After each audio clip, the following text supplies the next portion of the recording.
આજની ધર્મકથા. પ્રણામ. શાસન સમ્રાટ. જીવનમાં બહુ ઓછા વ્યક્તિત્વ માટે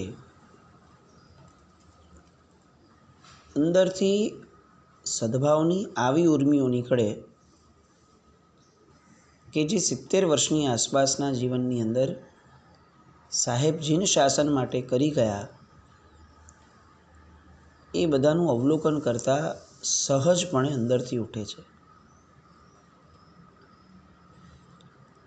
સતત અને સખત રીતે પરમાત્માનું શાસન, સમાજ અને ભવિષ્યની પેઢી માટેના વિચારો. આપણને એવું થાય કે આપણે ધંધામાં એક મહિના 15 દિવસ માટેની સિઝનમાં પણ આપણે બહુ બર્ડન લીધું હોય ને તો હવાફેર કરવા જવાનું મન થઈ જાય કે ભાઈ બહુ પરિશ્રમ લીધો. સાહેબનું જીવન જોઈએ તો એવું લાગે કે સાહેબે એક નાનકડો સરખો હોલિડે નથી લીધો, એક બ્રેક નહીં. કેટલા તીર્થો, કેટલી દીક્ષાઓ, પરમાત્માના શાસનના ભવિષ્યના કેટલા વિચારો, અને ફક્ત ઠાલા વિચારો નહીં, એ માટેના પરફેક્ટ જેને કહી શકાય એવા સ્ટેપ્સ, અને એ સ્ટેપ્સ આપતા ગયા, ભણાવતા ગયા, અને એનું ધ્યાન પણ રાખતા જાય. આવી તકેદારી, ટાઈમ મેનેજમેન્ટ. કદાચ મને એવું લાગે કે શાસન સમ્રાટ અત્યારે જીવતા હોત તો આજના જગતને ટાઈમ મેનેજમેન્ટ માટેના કોર્સીસ કરવાની જરૂર ન પડત. સાહેબ ઇટસેલ્ફ આપણી માટે એક ઉદાહરણ હોત કે જીવનમાં ટાઈમ મેનેજમેન્ટ કેવું હોવું જોઈએ. આવા સાહેબજી કદંબગીરીમાં બિરાજમાન હતા. ઋષભ વિહાર, વર્ધમાન વિહાર વગેરે જિનાલયોના સરસ મજાના દર્શન કરતા હતા. તબિયત થોડા વખતથી નાદુરસ્ત હતી, પણ ક્યારેય એમણે પોતાની તબિયતને બહુ વધારે લક્ષમાં લીધી પણ નથી. એ પણ એક હકીકત છે. શિષ્યોના અનેકવિધ આગ્રહ હોવા છતાં શાસન માટેના કોઈ પણ પ્રશ્નો આવ્યા, તીર્થરક્ષાના, જીર્ણોદ્ધાર આદિના પ્રશ્નો આવ્યા એટલે સાહેબ તરત બેઠા થઈ જાય. કદમગીરીની અંદર સાહેબ બિરાજમાન હતા અને મનમાં આવો ભાવ રમતો હતો કે હવે તબિયત બહુ સાથ નથી આપતી, અને ડોડીના વિહાર એ સાહેબની રુચિ ન હતી. છેક કદમગીરીની પ્રતિષ્ઠા સમયે જ્યારે અતિશય જરૂર લાગી અને આગ્રહ કરવો પડ્યો ત્યારે જીવનમાં સૌ પ્રથમવાર ડોડીનો ઉપયોગ શાસન સમ્રાટે કર્યો હતો. આ પૂર્વે શાસન સમ્રાટને કેટલીય વાર કેટલી બીમારીને લાંબા વિહારો, ઉગ્ર વિહારો આવવા છતાં સાહેબે ડોડી નામના તત્વને સ્પર્શ પણ નહોતો કર્યો. અને ઇવન જ્યારે 6 અરિપાલિત સંઘ હતો અને પહેલી વાર ડોડી વાપરવી પડેલી, ત્યારે પણ શાસન સમ્રાટે રુદન સાથે મેકશ્યોર પણ કર્યું કે મારા ડોડી માટે જે લોકો આવે 4 જણ, એ લોકોના જીવનની અંદર પવિત્રતા એ લેશ માત્ર પણ ઓછી હોય એવું વ્યક્તિ મને નથી જોઈતું. જેના જીવનની અંદર અહિંસાના ધર્મ માટેની રુચિ ઓછી હોય એવો વ્યક્તિ મને ડોળી માટે નથી જોઈતો, કારણ કે એ જેટલા પાપ કરશે એ બધાના મૂળમાં હું હોઈશ. મારા થકી એને પૈસા વગેરે મળે, અને પૈસા વગેરેને કારણે એના અનર્થદંડના પાપો જો વધે તો એના મૂળમાં હું નિમિત્ત બનીશ. અને આવી કેટલીક શરતો સાથે સાહેબે પ્રથમવાર ડોળી વાપરી હતી. નહીં તો એવા ઘણા પ્રસંગો હતા કે જ્યારે એક બાજુ ઉદયસુરી મહારાજ, એક બાજુ નંદનસુરી મહારાજ, અથવા કોઈ પણ 2 મહાત્માઓને લઈ અને 2 ખભા ઉપર હાથ મૂકી અને સાહેબે વિહારો આખાને આખા લાંબાને લાંબા કર્યા છે, પણ ડોળી વાપરી નથી. શાસન સમ્રાટ શબ્દ એ ખરેખર આપણને એમ લાગે કે ધ મોસ્ટ અપ્રોપ્રિએટ વર્ડ. કદંબગીરીમાં ચાતુર્માસ કરવાની સાહેબની ધારણા અંદરથી પ્રગટે છે અને શિષ્યોને વાત કરે છે કે જો તમને બધાને બરાબર લાગતું હોય તો આપણે હવે સ્થિર થઈએ. આટલી અનુકૂળતા અને આવું કુદરતી પ્રાકૃતિક વાતાવરણ અને આટલી બધી પ્રકૃતિ જ્યારે અહીંયા રીઝેલી હોય એવા સમયે હવે જિંદગીના આ પડાવની અંદર બહુ ભાગદોડ કરવી હવે પસંદ નથી. બધાએ બહુ આનંદપૂર્વક સ્વીકારી લીધું કે સાહેબ બહુ ઉત્તમ વિચાર છે, આટલો સરસ પ્રભુ ભક્તિનો માહોલ ક્યાં મળવાનો આપણને. પણ શાસન સમ્રાટ કંઈક અલગ પુણ્ય લઈને જન્મ્યા હતા. એમના જીવનની અંદર જાણે પોતાના વિચાર, પોતાનો આગ્રહ, પોતાની ધારણાઓને કોઈ સ્થાન જ ન હતું.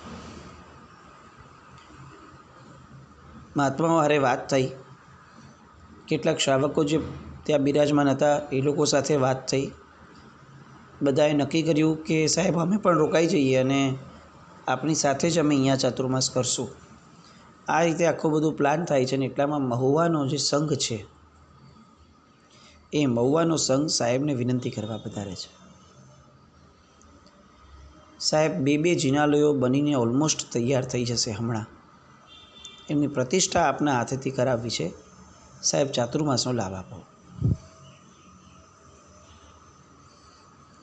નગરશેઠ હરિભાઈ મહુવાના એ સાહેબના સ્કૂલ ફ્રેન્ડ ગણાય અને બહુ સારા મિત્ર દીક્ષા પહેલાંથી. એ પધાર્યા અને એમનો દ્રઢ આગ્રહ કે સાહેબ તમારે આવવું જ પડશે.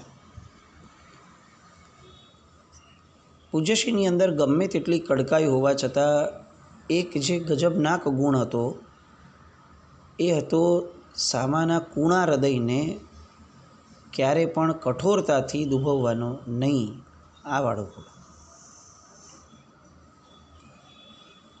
શાસન માટે ગમે તે તકલીફ આવીને તો સામા વ્યક્તિને ચીરફાડ કરવામાં પણ સાહેબને એવું લાગે કે એમાં શું શાસનનું કામ છે. પણ સ્વગત કોઈ તકલીફ પડે છે, ઉપસર્ગ આવે છે તો પોતાનો એક પણ વિકલ્પ નહીં અને સામાનો વિચાર કે એ બિચારો દુભાશે, ચાલો કરી લઈએ. અને સાહેબથી ના ન પાડી શકાય એટલું સાહેબ ચોક્કસ બોલ્યા નગરશેઠની સામે કે ભાઈ મહુવાની પ્રતિષ્ઠા મારા હાથે નથી થવાની, છતાં તમે મને આગ્રહ કરીને લઈ જાઓ છો તો હું આવીશ. વિનંતી કરવા આવનાર અને આજુબાજુ સાંભળનાર આ બધા વ્યક્તિઓના હૃદયમાં અને મગજમાં સોપો પડી ગયો. સાહેબે આ શું બોલી લીધું? પ્રતિષ્ઠા કેમ સાહેબના હાથેથી નહીં થાય? અને આ અણધારી વાત એ તમામ વ્યક્તિઓને એ સમયે દિગ્મૂઢ બનાવીને ગઈ. પરંતુ કોઈ આ વાતનો ઉલ્લેખ કરી અને આગળ વિચાર કરવા પણ માંગતા નહોતા. ચૈત્ર વદ 11 પૂજ્યશ્રીએ કદમગીરીથી પ્રયાણ કર્યું અને એ દિવસે સાહેબે 8 કલાક સુધી કદમગીરીના એક પરમાત્માની પાસે જઈ અને જાણે વિરહની વેદના વ્યક્ત કરતા હોય એ રીતે અનન્ય પ્રભુ ભક્તિ કરી. આપણને લાગે કે કયું ક્ષેત્ર શાસન સમ્રાટે સ્પર્શ્યું ન હતું. જે વ્યક્તિ બુદ્ધિનો આટલો બધો ઉપયોગ કરે શાસનના કામો માટે વગેરે માટે, એ માણસ પ્રભુ પાસે જાય ત્યારે હૃદયનો આટલો બધો ઉપયોગ કરી શકતા હોય એ કેટલું આશ્ચર્યજનક લાગે. બુદ્ધિ અને હૃદય બંને એકસાથે હોવું. અને જાણે શાસન સમ્રાટ કોઈ સ્વિચ લઈને બેઠા હતા કે ચલો અહીંયા બુદ્ધિની જરૂર છે તો બુદ્ધિ વાપરો, અહીંયા બુદ્ધિની જરૂર નથી તો સ્વિચ ઓફ કરી લો ને હવે હૃદયથી જીવો. કેટલું સહજ હતું એમની માટે આ રીતે સ્વિચ ઓન સ્વિચ ઓફ થવું. અને જે પણ કરતા એ કેટલું પ્રામાણિકતાથી કરતા એનું આ એક ઉત્કૃષ્ટ ઉદાહરણ કે સાહેબ કદમગીરીથી વિહાર કરતાં પહેલાં 8 કલાક તમામ ભગવંતો પાસે જઈ અને વિનવણી કરતા હોય અને એવી પ્રભુ ભક્તિ કરી કે જે જોનારાને પણ એમને જોઈને ભાવ આવી જાય. આટલો સરસ માહોલ ઊભો કરી અને સાહેબે કદમગીરીથી વિહાર કર્યો. કદમગીરીથી નીકળતા બરાબર 15મા દિવસે મહુવા ગામની બહારની ધર્મશાળામાં સાહેબ પધાર્યા. વૈશાખ સુદ 11.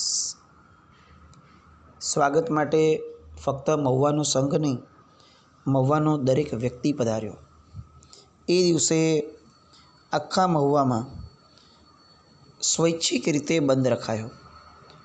વૈષ્ણવો, વહોરા મુસલમાનો, સામાન્ય રીતેના મુસલમાનો, કપોળ લોકો, વહોરા, આ બધા લોકો પ્રવેશ યાત્રામાં પધાર્યા.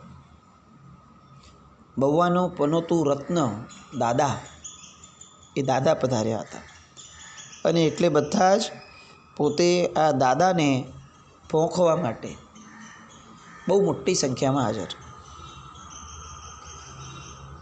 ઉનાળાના દિવસો હતા, પણ ગરમી મીડિયમ હોવાના કારણે સાહેબ જે છે એ આ બધી વસ્તુઓને એમના શરીર સાથે કેટલીક વસ્તુઓ નબળી પડવા છતાં પણ સાહેબ ચલાવી રાખતા હતા. ચાતુર્માસ શરૂ થયું. ઉદયસુરી મહારાજ, નંદનસુરી મહારાજ, અમૃતસુરી મહારાજ, આ બધાની ધર્મદેશનાઓ, એ પ્રવચનનો ધોધ વહાવાનો શરૂ થયો. બધા ભાવિકો તપ ત્યાગમાં અને સાધુ ભગવંતો જ્ઞાન ધ્યાનમાં લીન બન્યા. પર્યુષણા આવ્યા. પહેલો, બીજો, ત્રીજો દિવસ સરસ મજાના દિવસ થતા ગયા. ચોથો કલ્પધરનો દિવસ આવ્યો. મધ્યાહનનો સમય પૂરો થયો હતો અને સૂર્ય જે છે એ પશ્ચિમ તરફ ઢળવાની તૈયારી કરતા હતા. ત્યારે અચાનક જ સાહેબ જે રૂમમાં બેઠા હતા એ રૂમમાં એમની આસપાસ એક ભૂખરા રંગનું, ગ્રે રંગનું કુંડાળું રચાઈ ગયું. લોકો જુએ છે કે સાહેબ જે પાટ ઉપર બેઠા હતા ત્યાં અચાનક આવું એકદમ દ્રશ્ય સર્જાયું છે, પણ કદાચ જીવનમાં પહેલી વાર આવું જોયું એવું લાગતા લોકો બહુ વિચિત્ર રીતે વિચાર કરવા લાગ્યા કે આ શું થયું હશે. વાતને તો ક્યાં લેવા જવાનું હોય. વાત આગળ વધતા જ્યોતિષીઓ સુધી પહોંચી અને જ્યોતિષીઓએ કીધું કે આવો સૂર્ય પરિવેશ એ કાં તો દેશમાં દુકાળ સર્જે અને કાં તો દુનિયાના કોઈ મહાન પુરુષનો વિયોગ કરાવે. અને એક આપણે ત્યાં કહેવત છે, આકાશે કુંડું અને મલકનું ભૂંડું. આકાશમાં જો આવું કુંડાળું થાય આકાશ દ્વારા, તો આ મલકનું કંઈક ભૂંડું થાય, કંઈક બગડે. બધાના મનમાં તો ફાળકો પડ્યો, પણ દિવસો વીતતા ગયા. સંવત્સરીનો દિવસ આવ્યો. સંવત્સરીની દિવસની અંદર પણ જ્ઞાનશાળા, ઉપાશ્રય વગેરે જે હતું એ ઓછું જ પડ્યું. એટલી સંખ્યા લોકોની પ્રતિક્રમણ માટેની થઈ. બહાર વડવાઈઓ હતી. વંડાના ઉપર વિશાળ ઓસરીમાં નીચે એક વડનું ઝાડ હતું. આ વડની શાખા પ્રશાખાઓ બહુ ખાસી ઘેરાવાવાળી હોવાના કારણે લોકો ત્યાં પણ ગોઠવાઈ ગયા કે અહીંયા બેસી અને આપણે પ્રતિક્રમણ કરશું. પણ સાહેબનો આગ્રહ ઉદયસુરી મહારાજનો કે એમણે બધાને ઓસરીની અંદર બોલાવવાનો પ્રયત્ન કર્યો. લગભગ લોકોને હવે એમણે અંદર સમાવવા માટે આગ્રહ કરી અને અંદર લઈ લીધા. છેલ્લો વ્યક્તિ જેવો એ વૃક્ષ નીચેથી ઊભો થઈ અને અંદર ઓસરીમાં આવ્યો, ત્યાં અચાનક જ પેલા ઝાડની સૌથી મોટી અને સૌથી જાડી શાખા આકસ્મિક રીતે તૂટી પડી. કડાકાભેર અવાજ સંભળાયો. બધાને એવું લાગ્યું કે આ કેટલીક સેકન્ડો પહેલાં પણ જો આ પડ્યું હોત તો પણ ચોક્કસપણે આ શાખા વડે ઘણા લોકોની જાનહાનિ તો થઈ જ હોત, ઇન્જર પણ થયા હોત ઘણા લોકો. અને બધાને એવું લાગ્યું કે આ શાસનદેવની કૃપા છે અને શાસનદેવની કૃપાના કારણે લોકો પ્રતિક્રમણમાં લીન બન્યા. પણ ત્યારે એક જ્યોતિષી ત્યાં બેઠા હતા, જ્યોતિષ વિદ્યાના જાણકાર ભાઈ, અને એમણે એમ કીધું કે જેને શાસનરૂપ કલ્પવૃક્ષની એક મહાન શાખા આ વખતે આ જગતમાંથી અદૃશ્ય થવાની છે અને કદાચ આ એની જ નિશાની છે. મહાપુરુષોના આવવાના એંધાણ હોય, મહાપુરુષોના જવાના પણ સંકેતો હોય. એ દૃષ્ટિકોણ આપણા જીવનમાં આપણે કેળવી શકીએ એટલા સક્ષમ બન્યા હોત તો એ સમયે કદાચ કેટલાય લોકો શાસન સમ્રાટને આ કાળ ધર્મના સમાચારને અટકાવી શક્યા હોત. એ તો પ્રશ્ન નથી, એ તો શક્ય જ નથી. પણ એના કારણે શાસન સમ્રાટ સાથેના કેટલા બધા લોકોના આત્મીયતાના તાણાવાળાને કદાચ કંઈક નવો હોપ આપી શક્યા હોત. પર્યુષણા પૂરા થયા. હવે પ્રતિષ્ઠા અંગેની વિચારણાની શરૂઆત થઈ. સાહેબે પ્રતિષ્ઠા માટે પ્રેરણા કરી અને લોકોએ ઝીલી સારી એવી ટીપ થઈ. એ સમયે સાહેબની તબિયત થોડી ઢીલી હોવાના કારણે એ થોડું પ્રવચન આપે અને પાછા તરત સૂઈ જાય. સૂતા હતા અને એ સમયે એક પ્રતિષ્ઠિત શ્રાવક પધાર્યા અને સાહેબને એમણે વિનંતી કરી કે સાહેબ, આપનો એક ફોટોગ્રાફ લેવો છે. સેલ્ફીનો જમાનો નહોતો કે વાર તહેવારે આપણે ક્યાંય પણ સેલ્ફીઓ લઈ લઈએ અને એમાંય મહાત્માઓના ફોટા પડાવવા અને એમાંય શાસન સમ્રાટ જેવા મહાત્માને કહેવું, એ બહુ હિંમતનું કામ હોય. સાહેબે આનાકાની કરી ઘસીને ના પાડી. બહુ આગ્રહ કર્યો. કેટલીક હળવી ભાષાની અંદર એમણે વાત કરી. ઉદયસુરી મહારાજે પણ આગ્રહ કર્યો કે સાહેબ, હવે આટલું કહે છે તો એક ફોટોગ્રાફ થઈ જવા દો. અને એ ફોટોગ્રાફ લેવાયો, જે એમના જીવનનો કદાચ અંતિમ ફોટોગ્રાફ બનીને રહ્યો, જેની કલ્પના કોઈએ નહીં કરી હોય. સમય વીતતો ગયો. ભાદરવા વદ અમાસ આવી. એ દિવસે પણ ઉપાશ્રયમાં મહાત્માઓ સાંજના સમયે સ્વાધ્યાય કરતા હતા. ત્યારે એક આશ્ચર્યકારક ઘટના એ બની કે રાતના 9 વાગે એકાએક આકાશમાંથી એક મોટો તારો ખર્યો. આંખને આંજી નાખે એવા તેજવાળો આ તારો એ પશ્ચિમમાંથી પૂર્વ તરફ જતો જણાયો. તારો ખર્યો અને એના સાથે આકાશમાં જ એક ભયજનક અવાજ આવ્યો, જાણે તોપનો ધડાકો થયો હોય એટલો મોટો અવાજ આવ્યો. આપણે ત્યાં આ ઉલ્કાપાત કહી શકાય આને, અને શાસ્ત્રીય શબ્દ છે નિર્ઘાત.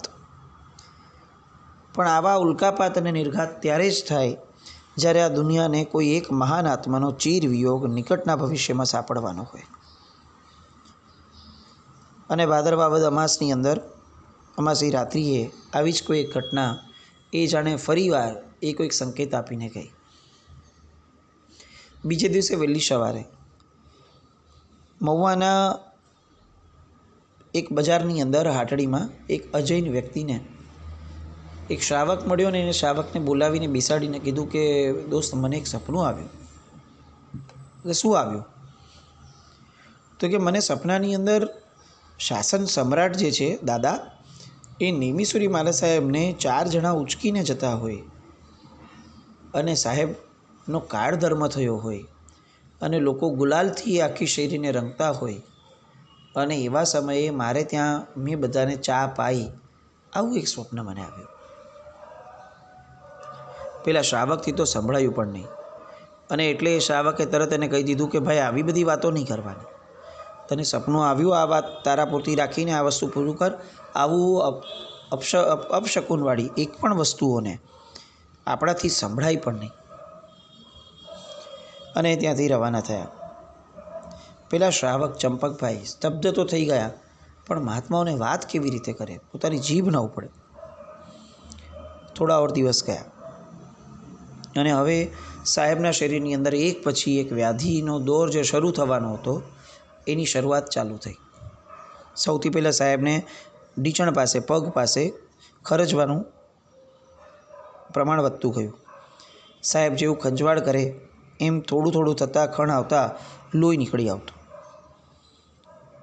સાહેબે એમના આખા જીવન દરમિયાન, સમગ્રતયા જીવન દરમિયાન એલોપેથીની દવાઓનો ઉપયોગ નથી કર્યો. આપણને બહુ આશ્ચર્ય લાગે કે સાહેબને એટલી બધી વ્યાધિઓ આવી છે જીવન દરમિયાન.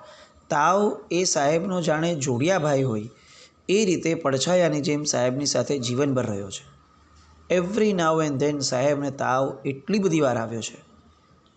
કેટલા એવા રોગો થયા છે સાહેબને, પણ આ આખા ઓલામાં ક્યાંય બી સાહેબને આયુર્વેદ અને બહુ તો પાછળથી લેટલી હોમિયોપેથીની કેટલીક દવાઓ, આ સિવાય સાહેબ સેટલ થયા નહોતા. કારણ કે દવા લેવી એ શાસન સમ્રાટની પ્રકૃતિની વિરુદ્ધનું હતું. છતાં અહીંયા શ્રાવકોએ ઘણો બધો આગ્રહ કર્યો એટલે હોમિયોપેથીની દવા જે છે એનાથી ઉપચાર ચાલુ કર્યા.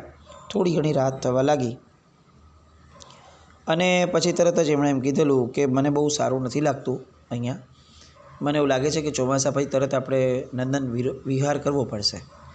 આવું એ નંદનસુરી મહારાજ સાહેબને પણ બોલતા. અને દિવસો એમને એમ હજી નીકળવા લાગ્યા. આસો વદ 30નો દિવસ આવ્યો.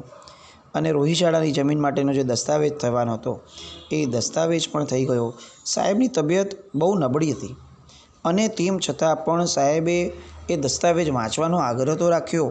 એ સમાધાનનું લખાણ વગેરે સાંભળ્યું અને લખાણ સાંભળ્યા પછીથી સાહેબે એમાં કેટલીક ટકોર પણ કરી કે તમે આ વસ્તુ બરાબર નથી લખી, તમે આ વસ્તુને જરાક બદલાવ લાવો. એ પછી ફરીથી ત્યાંને ત્યાં જ વાત નીકળી પેઢીના શ્રાવકો શ્રેષ્ઠીઓ પાસે અને ગિરનાર તીર્થની હામાં જે એક હિન્દુઓ સાથે સમજૂતી, સરકાર સાથે સમજૂતી કરી હતી, એ સમજૂતીની વાત આવી. અને આવી નબળી સ્થિતિમાં રહેલા સાહેબે એ સમયે જૂનાગઢની નીચેના દેરાસરની પ્રતિષ્ઠાના કાર્ય અંગે જ્યારે આ નાગરદાસભાઈ એમની પાસે આવ્યા અને નાગરદાસભાઈએ અંગ્રેજીમાં લખેલો સ્ટેટ સાથેનો સમાધાનપત્ર વાંચ્યો.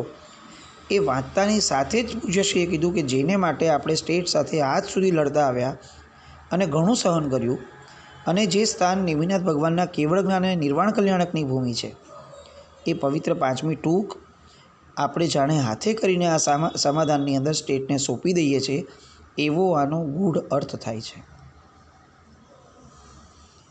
આ અર્થને ખુદ એ ભાઈઓ પણ, જે લોકોએ સમાધાન કર્યું, એ પણ કરી નહોતા શક્યા, કારણ કે આનો મિનિંગ આવું પણ ભવિષ્યમાં થઈ શકે આવી વિચારણા પણ નહીં. અને દરવાજો, બંગલાનો રસ્તો વગેરે જે રીતે આપી દીધું, એ પછીથી એના દ્વારા સાહેબે તરત જે એસર્ટેન કર્યું કે આવું થશે, એ વાત નાગરદાસભાઈના ધ્યાનમાં આવી, માન્યમાં પણ આવી, પણ ત્યાં સુધી બહુ લેટ થઈ ગયું હતું. પણ આ દ્રષ્ટાંત આપણને પૂજ્યશ્રીની એ અંતિમ મહાપ્રયાણની દિશામાં પણ એમની જાગૃતિ અને તીર્થરક્ષાની ધારણાઓ કેવી હશે એનું એક ઉદાહરણ આપીને જાય છે. મહાપ્રયાણની યાત્રા આગળ કઈ રીતે અને કેવા કેવા મોડ લે છે અને પરમાત્માનું શાસન કઈ રીતે અનાથ બન્યું, એ બધી વાતો આવતીકાલે જીનાજ્ઞા વિરુદ્ધ કંઈ પણ બોલાવ્યો તો મિચ્છામિ દુક્કડમ. જૈનમ જયતિ શાસનમ.